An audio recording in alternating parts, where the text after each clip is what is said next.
guys, welcome back to my YouTube channel. Thank you so much guys for tuning in to this channel. I'm here to update you of what is going to happen on Gomora from the 13th to the 17th of April 2020.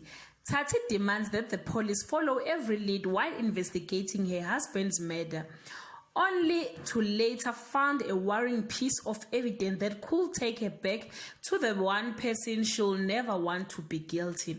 Melusi and Gladys continue with their feel-good work, oblivious to the danger it's putting their son in. Mamsodo makes sure that her daughter Tati's mind is taken off the evidence she's investigating, and Langa's school life isn't going well. The police discover link to the car used in hijacking, and Dokozo steps in to rescue Langa from school bullies.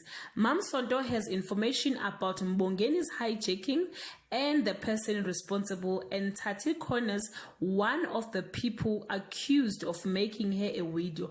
Meanwhile, Mamsodo makes sure that the person who leaked info is punished. Guys, this is all I have for today. You can leave your comment below and share your thought. But Lagu Gomora usazushuba. Bye.